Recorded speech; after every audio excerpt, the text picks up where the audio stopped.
Welcome to the Big D streams, but it's got a new name now. This is live, the late stream with the Big D. And here we go. It's boiling hot, and we've got a lot to get through. And the Big D has got his 0%, don't drink kids, and he's got a lot to go through. Anyway, you know how this works. If you've got anything on your mind, if something is bubbling up inside of you that you need to express, please express it in the comments or the chat. The Big D reads all of the chat, and he's always interested in what is on your mind. And don't forget to check out at the Big D underscore Insta, at the Big D underscore TikTok as well. And always remember, like, share, subscribe, and don't forget to click the notification button so that you know when the next Big D stream hits, or commentary video, or anything else the Big D posts. The Big D lives and dies by your views, as you well know. Anyway, we're going to jump right into it because there has been some developments with regards to Gianluigi Donnarumma. Now, whatever happens with Gianluigi Donnarumma, whether he goes to Man United, Man City, or wherever, this is going to be the steal of the summer and arguably the steal of the decade so far. If Gianluigi Donnarumma goes to any club whatsoever, this transfer window is going to be an absolute bargain for whoever gets him, because he is probably the best goalkeeper in the world right now, fresh off a UEFA Champions League win with Paris Saint-Germain of all teams. Plus, also, don't forget as well, he's still really young. He's been knocking around since he was like 16. He made his debut for AC Milan, the first team, in Serie A when he was about 16. And he was a number one for them for a long time until he went to PSG for free. And then now he's going to go somewhere else because he's got 1 year left on his contract and they're going to get him for a bargain. Now, if he was like halfway through a 5-year contract, he could easily be spending 100 million on this guy. Pounds, that is, as well, not euros or dollars, pounds. Now, whoever gets him, because he's gone this summer, he's leaving, they're going to get him for less than 50. PSG will be lucky to get 50 for him. Anyway, so the situation is, at the moment, Donnarumma has been left out of PSG's Super Cup squad, okay? So he's not playing in the Super Cup. That was going to be the marker. If he was in that squad, then there would still be a chance that he's going to be staying at PSG. But if he's not in the squad, then he's away. And it's confirmed. He's leaving. He can't agree a contract. Relationship has broken down between Donnarumma and PSG. And he is definitely leaving. Apparently, in the coming days, he's going to be releasing a statement, or he's going to be doing some kind of interview giving his side of the story and PSG's side of the story as well. If you're not going to sign a new contract, then there's no point you being in the squad, mate. And they've bought a brand new goalkeeper as well for 34 million or something like that. So that's no chunk of change, you know. So Gianluigi Donnarumma is leaving Paris Saint-Germain. And this is what it says. So PSG have omitted keeper Gianluigi Donnarumma from their squad to face Tottenham Hotspur in the Super Cup Wednesday, so that's tomorrow. PSG announced the signing of keeper Lucas Chevalier from Lille, which throws Donnarumma's future at PSG into major doubt. Sky News has been told the Italy goalkeeper will only leave if a project is seen as the right fit and he won't be forced out. But this is a little bit old because as of today, he's definitely leaving. It's just a question of where is he going to go. And as per Fabrizio Romano, the situation is Manchester City, as of yesterday, have spoken to the Donnarumma camp. Okay. And PSG have told Manchester City that they want 50 million euros for Gianluigi Donnarumma. Man City have said, no chance. We're not paying 50 million for Donnarumma, who's only got 1 year left on his contract. So we're not paying that. It's just as simple as that. But apparently there's good relationship between Paris Saint-Germain and Manchester City, so they could potentially find a solution together. However, this also hinges on whether or not Ederson leaves Manchester City. Now, it was only maybe 2 years ago or something. Ederson was seen as the best goalkeeper in the world, or one of them at least. But now, apparently, they're looking at shipping him out, and the favourites for that is someone in Turkey. I can't remember who they said, but it was someone in Turkey. But it's not guaranteed. So for Donnarumma to go to Manchester City, they need to negotiate the fee of 50 million euros down, and Ederson needs to leave. So those are the conditions, right? Donnarumma's open to it. Pep Guardiola loves Donnarumma. He's been a big fan of him for years. So that's the situation on the Man City front. Now, Bayern Munich, they're not interested, not this summer. They would rather wait until to get him for a free. Because don't forget, if he stays at PSG and just sits on the bench and has a break, right? Or, just trains on his own or whatever, which he could do, and he could still get paid by PSG, right? I doubt he's going to do this because there's a World Cup next year. But in theory, he can sign for anyone he wants outside of France. He can sign a contract with them in January, right? So Bayern, Man City, Man United, Juventus, Milan, whoever is interested in signing him could get him for free, or at least, very least, sign him in January, and they wouldn't have to pay a transfer fee for him. So that's that. So they're not interested. I don't think Chelsea are interested as well. I'm pretty sure I read something the other day, that Chelsea, they're not going for him at all. Real Madrid have got a goalkeeper. He's not going to go to Atletico Madrid. Barcelona are all right at this point. So the only other sort of feasible option is Manchester United. Excuse the big D a second.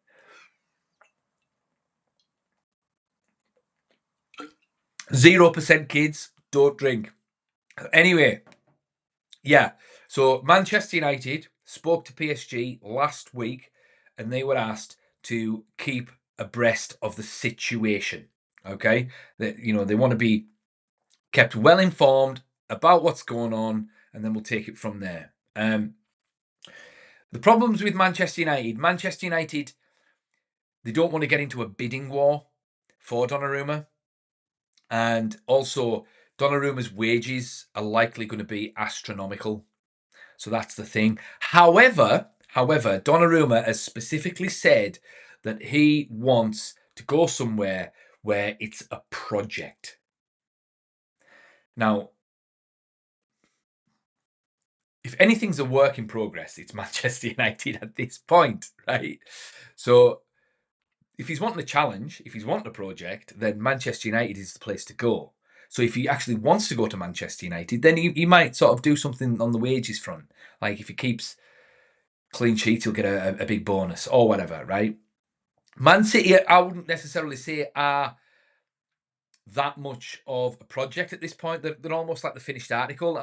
I mean, fair enough, they've dipped a little bit over the past 12 months or so, but still, it wouldn't take much for them to sort of get back on top.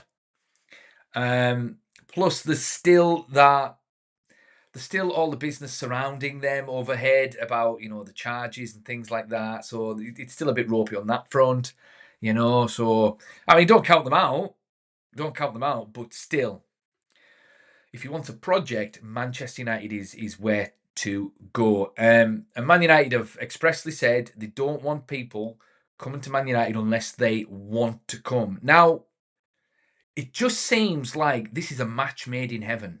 Man United need a goalkeeper, right? Donnarumma wants a project, right? Man City don't need a goalkeeper. There's nothing wrong with the one that they've got, right?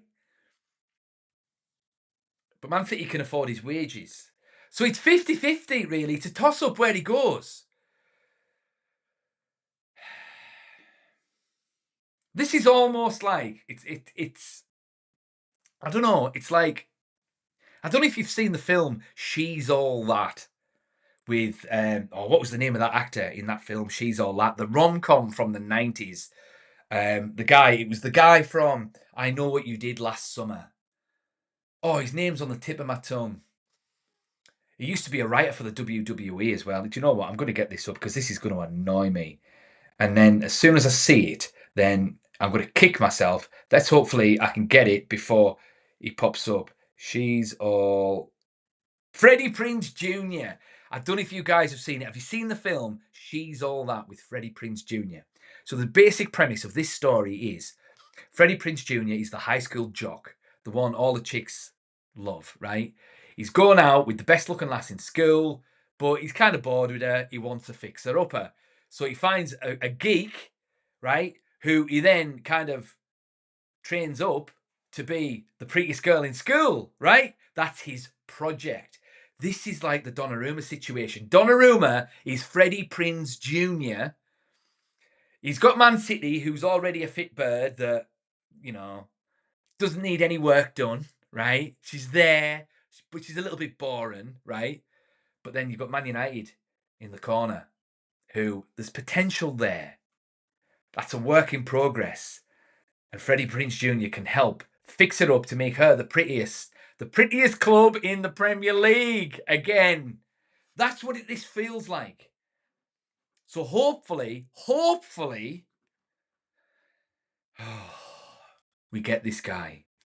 Because we can afford him. We can, despite what Sir Jim says. But we'll get to Sir Jim a little later on. But anyway, what do you think about this Gianluigi Donnarumma situation? Is he going to come to Manchester United? Will he go to Manchester City? I mean, what's going to happen on that front, eh? You tell me. Thoughts in the chat.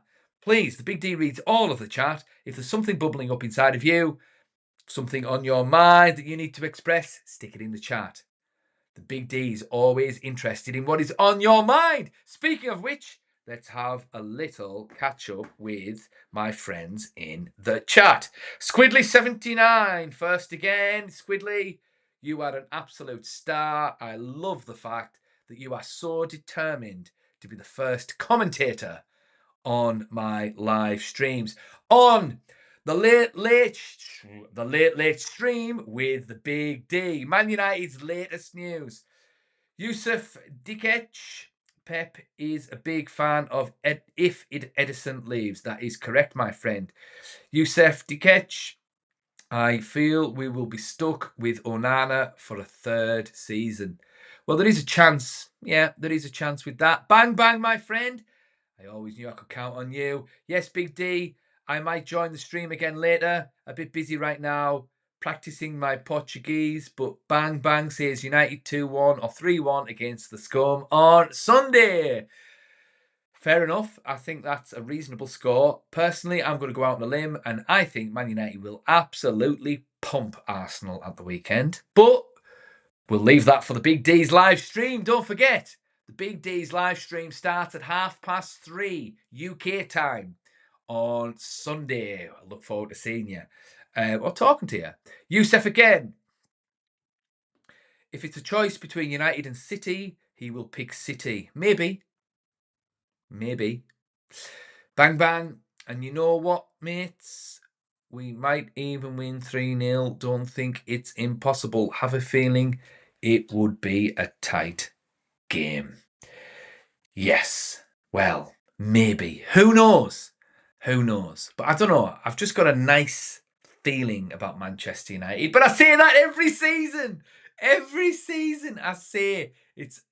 I sound like, the Scousers in the noughties. It's our year. It's our year. This is the year. We're going to win the league. Who knows what's going to happen? Who knows? But still, I can't help but feel a positive, tingling feeling in the pit of my stomach that's bubbling up inside of me that wants to express. If only I had a live stream to watch that I could express it in the chat. But no, instead, I've got a live stream that I can see it and vocalize it in front of you guys. Anyway, the Big D's rambling. 1 second. Right. Next bit of news. Okay, so here's the thing, right? Apparently, there was going to be a big fan protest. Yeah, there was going to be a big protest at the match. at the weekend, and it was going to be against the Glazers, surprise, surprise, but at INEOS and Sir Jim Ratcliffe as well, with the way that they have sort of managed the club, I suppose, on all of that. Obviously, they're not happy with how the Glazers have managed the club since they've been in charge, and obviously they haven't liked the first year of INEOS's reign at the helm of the footballing side of things, and and things that you can say, things about people getting sacked, things like that, etc., etc., etc.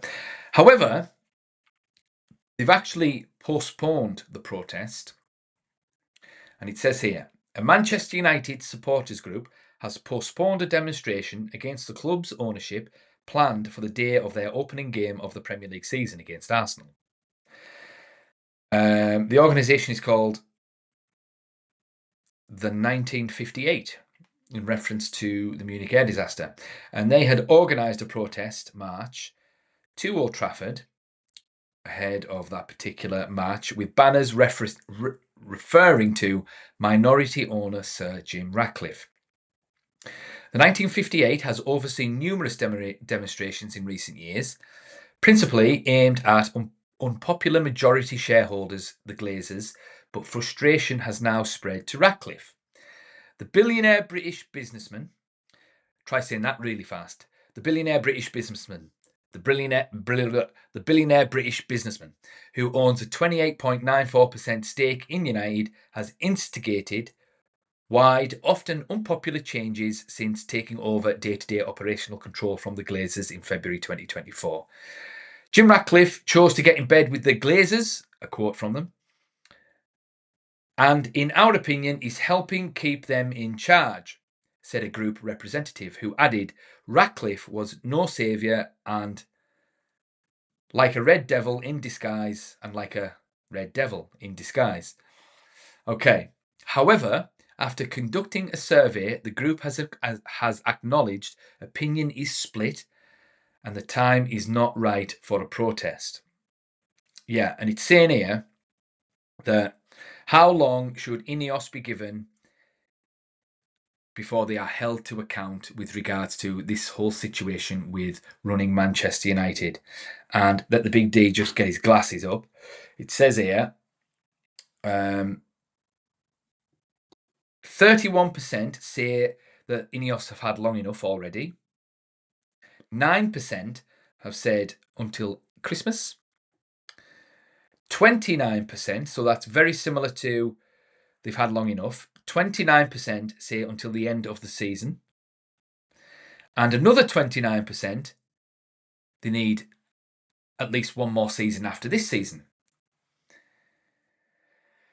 Now, that's quite diverse. Now, personally, the Big D reckons that the jury's still out on Sir Jim, generally speaking. The only thing that's kind of irked the Big D is, pricing, the ticket price is up. I mean, it's the cost of living's gone up anyway, nationwide. Like, it costs more for food, it costs more for everything. So, and now Man United are hiking up the prices. And plus also, you guys know, the Big D's dad sits in the Stretford end and he's a season ticket holder and he's a pensioner. And his season ticket over the past couple of seasons has gone up by about 200 quid. He's a pensioner. It doesn't work. He's a pensioner. And he lives for going to Man United. So the Big D's got a little bit of skin in this game, on that front. I understand fans' frustration with the people getting let go. But the Big D's also a business owner, so he kind of understands that unless these people were sort of directly contributing to the running of the club and contributing to it, and they were needed, if their jobs were needed, then they can't necessarily justify giving someone a job if they're not really doing much for the company. It's just a business decision, and I know that's kind of cold and all of that, but I can see the logic behind that, But you've got to give Sir Jim Ratcliffe his due, right? He's played a blinder, an absolute blinder, because over the past sort of few weeks, we've just completely revamped our forward line, and we've announced a 50 million, refurb of Carrington, and we're looking at getting Belabor, and we're looking at getting Donnarumma. Now, I reckon if none of these things had happened in such a short space of time, some of those sections of that pie chart that I'm looking at, like the blue bit that says they've had long enough, that would be bigger than 31%. That would be about 60 or 70% or something like that. But over the past few weeks, it's just been announcement after announcement after announcement after announcement, to the point where Man United are looking all right. Things are looking all right in the long term. So I think there's a lot of fans there who are just kind of like, hang on a minute. I'm liking what I'm seeing. I'm liking what I'm reading. I appreciate some of these bad things that have happened that I didn't like, but let's just let him grease his wheels a little bit. It's going to take a little bit longer to sort of get this ship turned around, because at the end of the day, it's a big, huge corporation at the end of the day. So these things do take time, and it's going to take a few years for that big stadium to get built and all of that. So, yeah, I think that 1958 group have read the room a little bit and thought, let's just hold on a second. Now, if Man United play exceptionally well next season and we finish top 3, something like that, and we play really entertaining football, the mood in Old Trafford since they've taken over has just done a complete U-turn. It's just flipped on its head. All of a sudden, we're challenging for titles again. We're in the Champions League. And we're going to be attracting even better players than what we've already attracted. And to be fair, the signings that they have made since they've been in charge have actually been pretty good. Pretty good. You can't knock them. There hasn't been a dud. No. Did they buy Onana? I don't think they did buy Onana, did they? Onana was already there. I don't think they've bought a dud.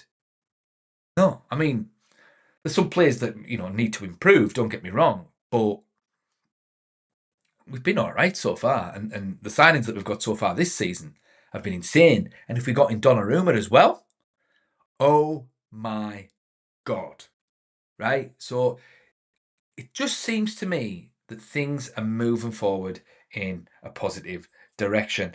Anyway,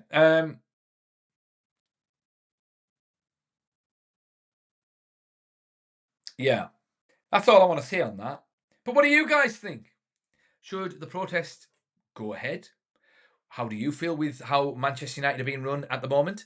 Do you think Ratcliffe needs a little bit more time, to grease his wheels and get things going a little bit? What do you think of, generally speaking, overall, not just the bad bits, but the good bits as well? Take those into account. How do you think Sir Jim Ratcliffe and INEOS have done so far overall? So I know it's very easy to focus on the negative, like sacking people and all of that. But what about the signings that they've made? What about the refurb of Carrington? What about, the stadium that they've announced? And they've done it all very, very, very quickly as well. Don't forget. So thoughts in the chat. The Big D is always interesting what is in the chat. Anyway, let's have a little look at the chat. Yusuf, what he's saying. We are linked with Lamens 2 of Antwerp, up-and-coming goalkeeper for the future. Yeah, I've read about that. But he's still really young, I believe. I think he's about, he's about 18 or something. I think the thought with him was, the last time I looked, was if they were going to get him, they'd get someone like Emiliano Martinez, a goalkeeper that's ready to go, that's experienced, that's a lot older, that they would only envisage being the United number one for maybe 2 or 3 seasons, that could help, train up Lamens and help him sort of progress and to be the long-term number one goalkeeper at Manchester United. That's what I heard about the Lamens thing. But you never know. We might not need him, because if we get Donnarumma's only about 25 or 26 or something, if that. So if we've got him, that's the goalkeeper that we've got for 10 years. But we'll see. Gaz Davies, get them ticket prices higher. I don't like sitting near riffraff whilst watching my footy. My dad ain't riffraff, Gaz. You were taking the piss. I know, mate. Don't worry.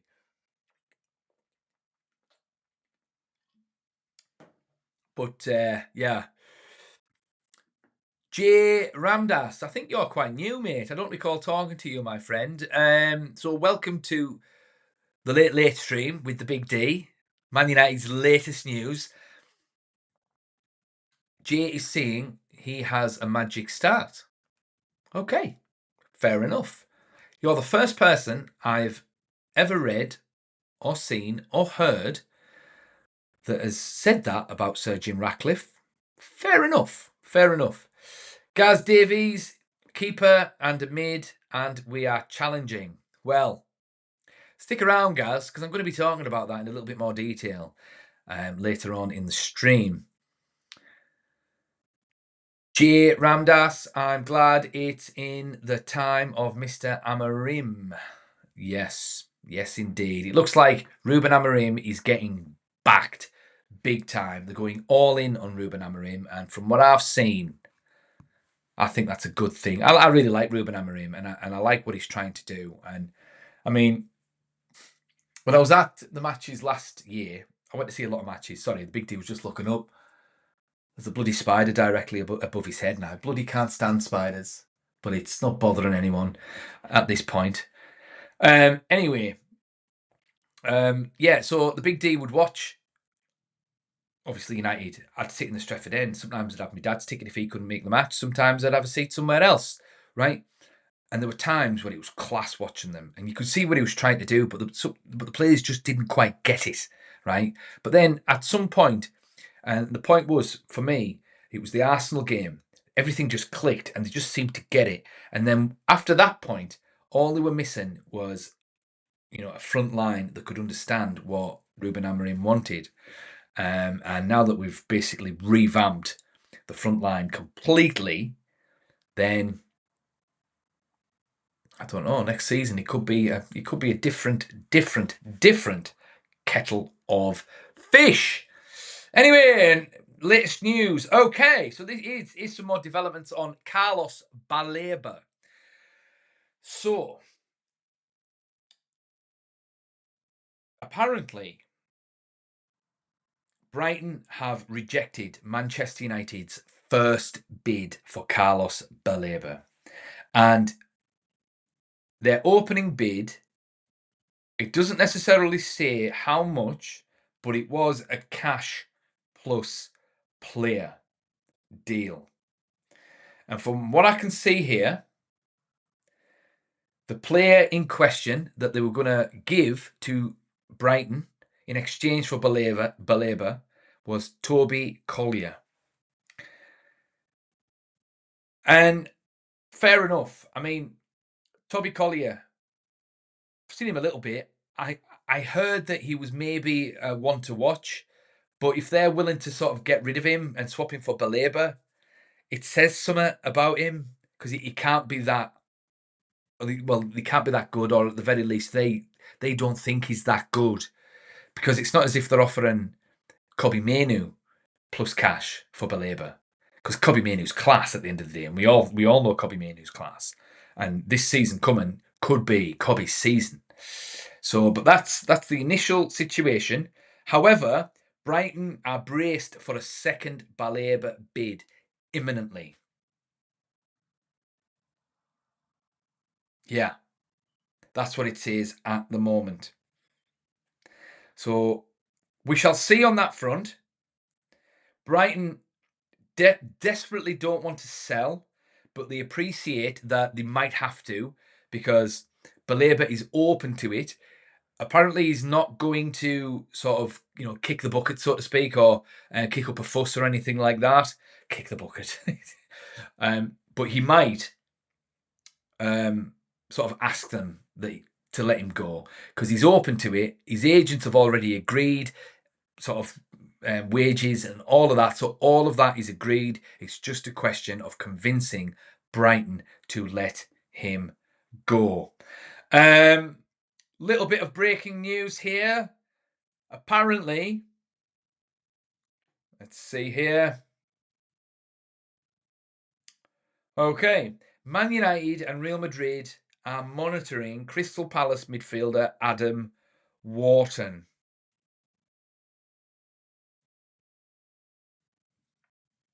Yeah, that's what it says here. It doesn't go into much more detail, but United are having a look at Adam Wharton as well. So that must be just in case they can't get Carlos Baleba. Now, Adam Wharton's not bad, actually.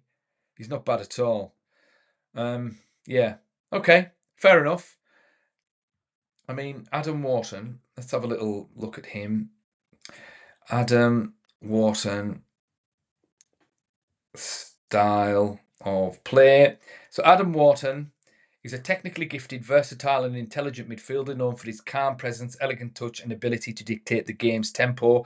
He combines the qualities of a deep-lying playmaker and the energy of a box-to-box midfielder, showcasing strong passing skills, effective pressing and excellent game reading. Okay. Wharton excels at reading the game, intercepting passes and challenging dribblers, making him a strong presence in both defensive and midfield areas. Yeah, fair enough. It looks like he's going to be the number 2 choice if, in case Manchester United don't get Carlos Baleba. So, okay. I mean, that's fair enough. He does sound class. Yeah, that's the situation with Carlos Baleba at this point. So I think we're up to date on the latest news. So we've talked about Donnarumma, we've talked about Baleba, and we've talked about the protest as well. Now, I just wanted to sort of elaborate on the Jim Ratcliffe situation as well, because Jim Ratcliffe has played an absolute blinder. We all know what he said in that Gary Neville interview. We know. And at the risk of sounding like a broken record, he was saying that Man United were going to run out of money. They didn't know what they were going to do. They were going to be skint. They can't afford this, that, the other. They're going to have to get rid of folk. Blah blah blah blah blah blah blah blah blah.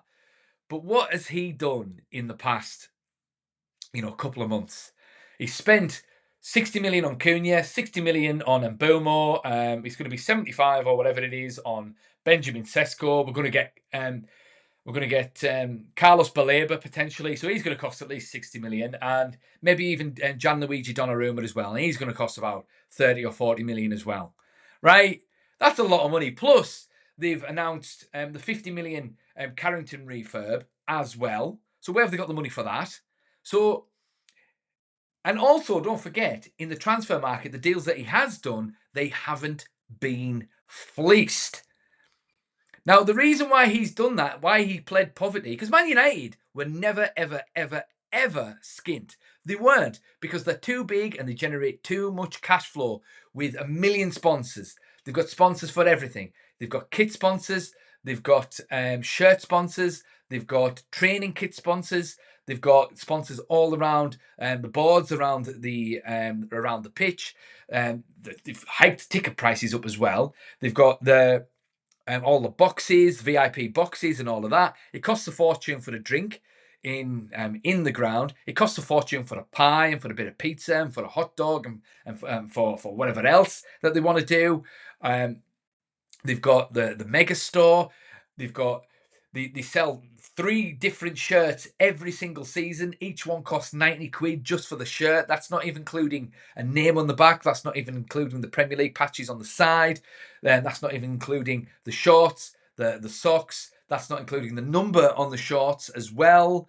They've got pictures, they've got hoodies, they've got t-shirts, they've got all kinds, and they all cost a fortune. An absolute fortune. They've got sponsors in Japan, in China, in America, in Africa, all over the world. There's absolutely no way that Man United were running out of money. They just generate too much cash. Now, we probably were wasting a lot of money, fair enough.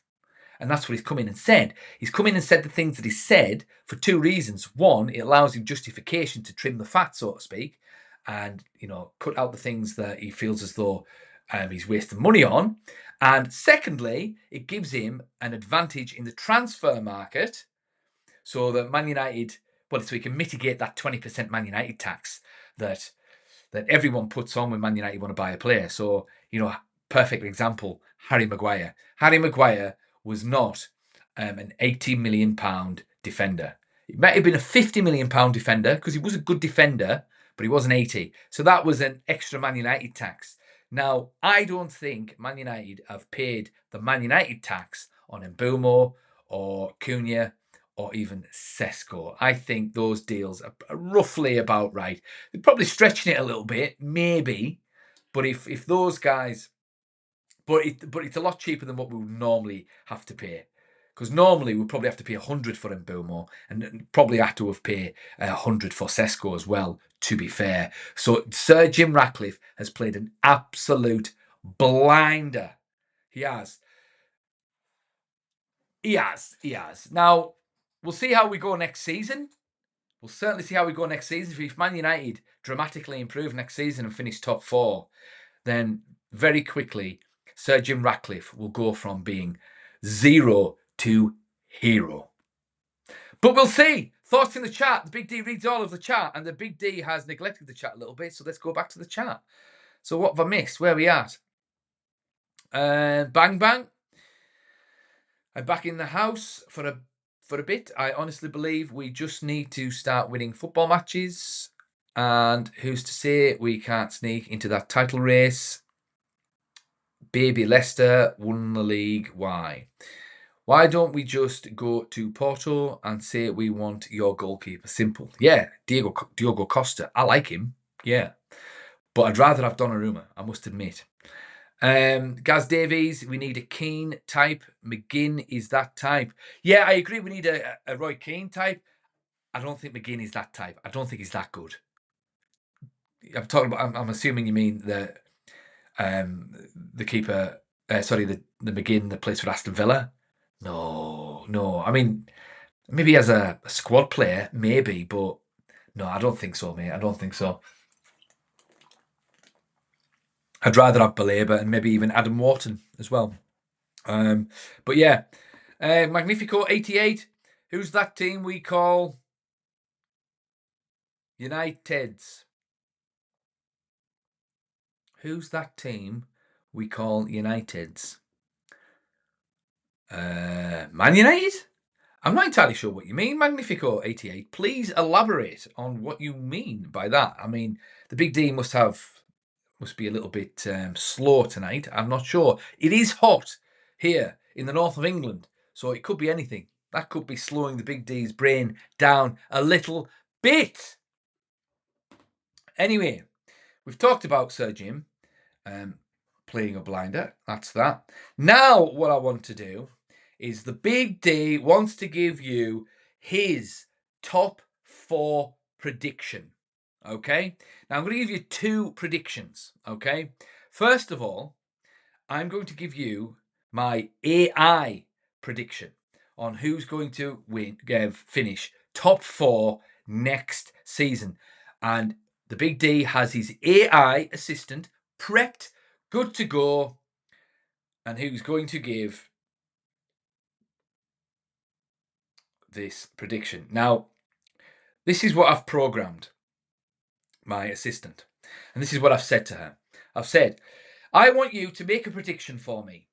I want you to bear in mind all of the transfers all of the Premier League teams have made as of the 12th of August 2025, which is today. I want you to assume that Manchester United get Baleba and Donnarumma.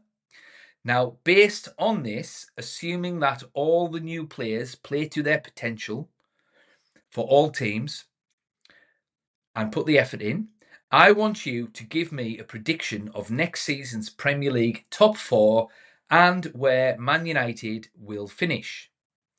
I want you to also predict who will get the Golden Boot and who will get the most assists as well.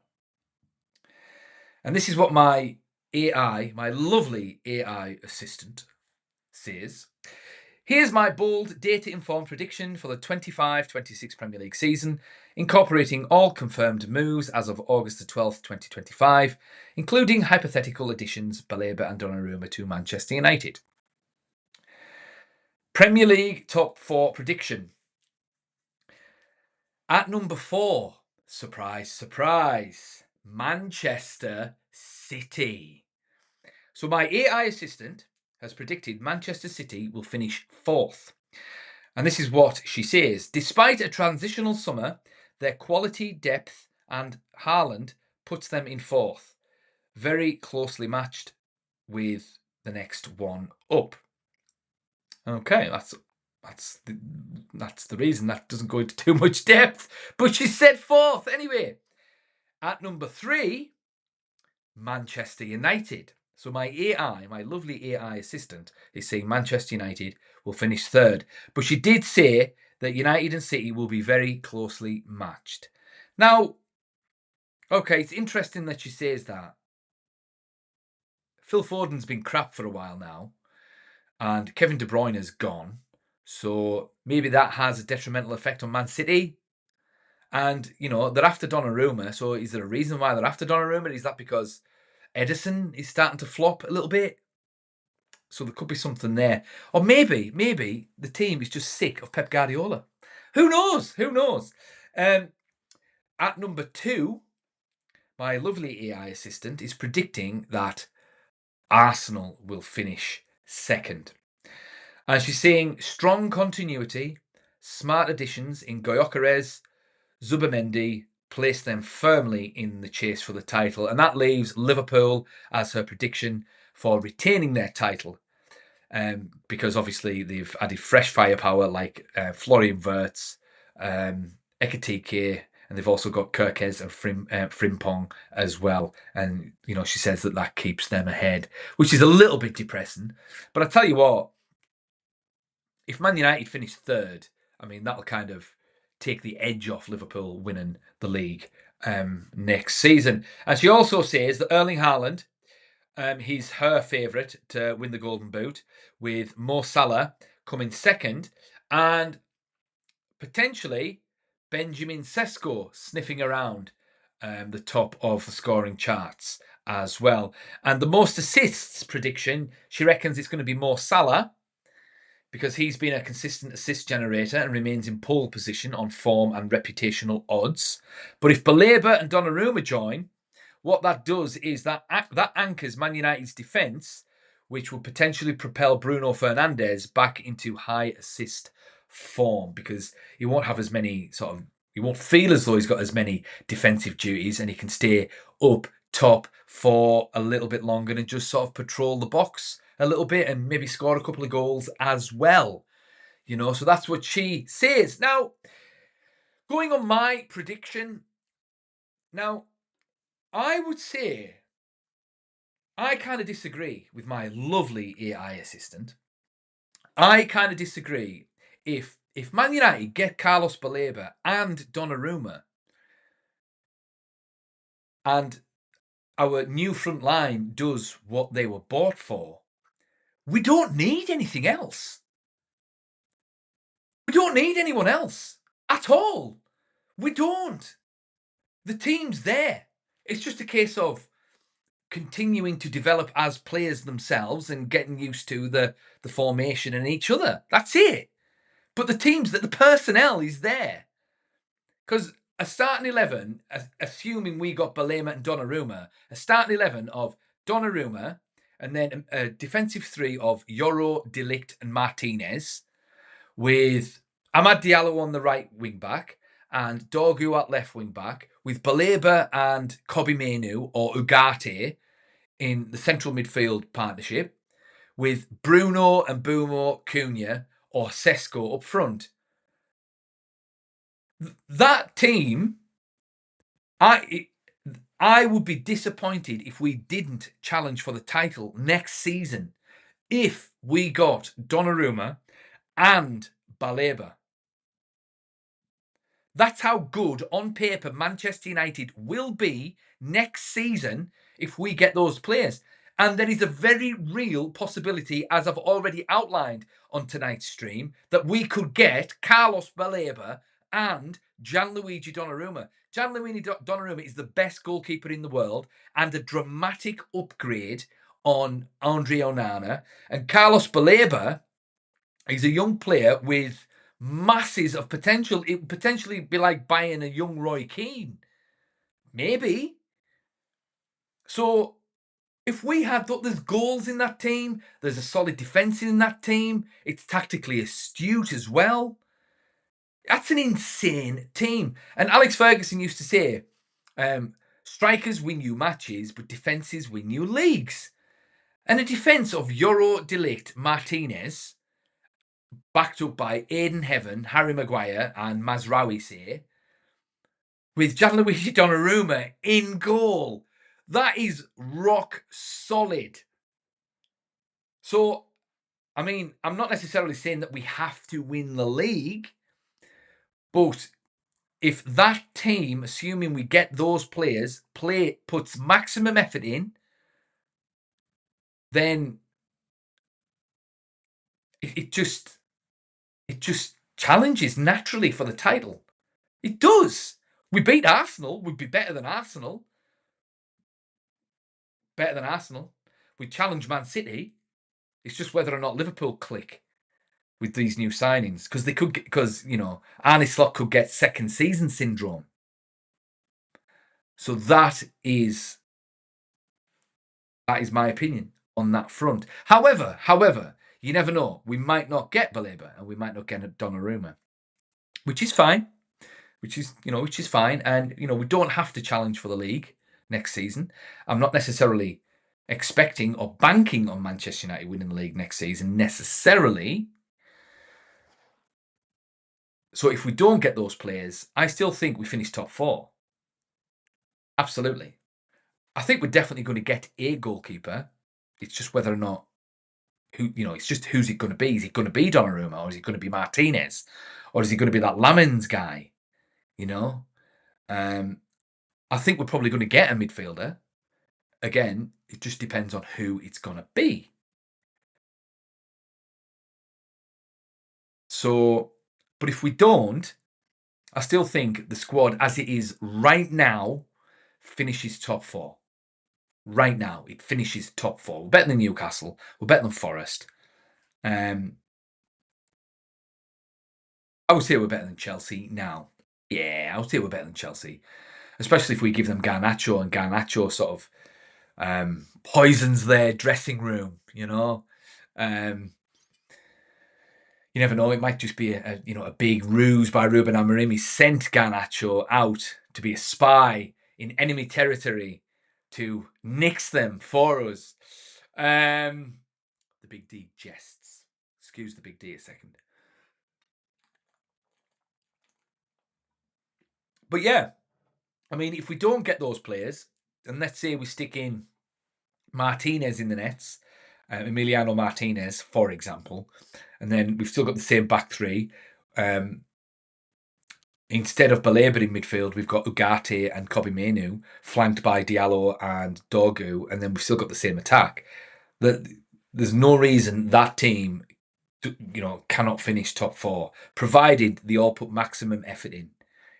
It all hinges on them putting maximum effort in, of course, but if they do, then they finish top 4 easily. But if we get Donnarumma and Baleba, it's a title challenge. That's it. It's a title challenge. Worse teams than this one that we've got on paper have finished second and third before. So that's the Big D's opinion. What do you guys think? Is the Big D insane?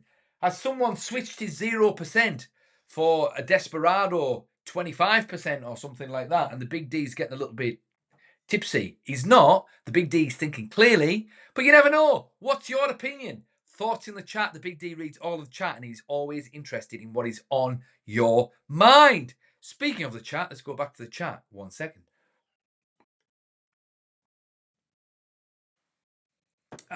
Right. Where are we at?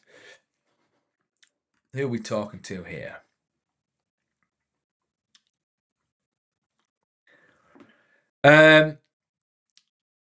Suntos Floor. How much are the tickets for the 17th? I'm not entirely sure, Suntos, to be honest. I know my dad paid over £600 for his season ticket, and he sits in the Stretford end. But let's find out, shall we? How much are tickets to Manchester United versus Arsenal on the 17th of August, this coming Sunday. Let's see. It says here, ticket prices. Wow. They range between £25 and £140. That's quite a lot of money. Wow. And under the new system, match-by-match ticket prices for Category A games range from £59 to £97. And that's official face value. Wow. And resale value, it goes way up. Wow, that's quite a lot of money. Yeah, that's a lot of money. But yeah, so that's how much they are. Bang bang. Surprise D couldn't mention Chelsea. Oh, surprised the AI didn't mention the Blue Scum Chelsea. Yeah, I think Chelsea are a little bit overrated, to be honest. I know they've just won the World Club Cup, but so they only won that because Paris Saint-Germain were absolutely knackered at the end of the day. But anyway, that's all the Big D's got for you on tonight's episode of the Late Late Stream with the Big D. And unless you've got any more questions in the chat, the Big D is going to wrap this up a little bit. But don't forget, the Big D has got his first ever live stream and watch along for the Arsenal game on Sunday. And it starts at 3:30 UK time in the afternoon. And we're going to have a little chat in the build up to the game. We're going to be talking about the starting 11. We're going to be listening to what's going on. Obviously, I can't show you the match itself, but we can talk. We can engage via the chat. You can watch it on your end. I can watch it on my end. If you've got something to say, any questions to ask the Big D, feel free to do that. And we can do all of that good stuff. Anyway, it's a little bit late. The Big D is a little bit hungry. He's going to finish off his little 0%, and then the Big D is going to hit the hay. But remember, at the Big D _ TikTok, at the Big D _ Insta. It's always a pleasure talking to you guys. Remember, if you've got anything to say, thoughts in the chat, thoughts in any comments, anything like that. The Big D reads everything. If you've got any suggestions, any questions, please fire away. Don't forget to like, share, and subscribe as well. Because this is I'm not going to say the best Man United stream on YouTube just yet, because it is a very new channel and you guys are helping me build this.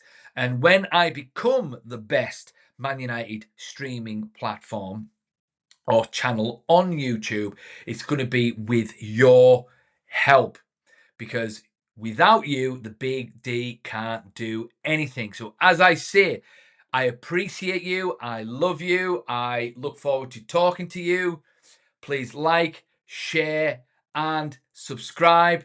And Evan, Mac, hello. Nice to see you, but the Big D is signing off, unfortunately. But please, rewind, start from the beginning. If you've got anything to say, thoughts in the chat. And anyway, the Big D will see you in the next one.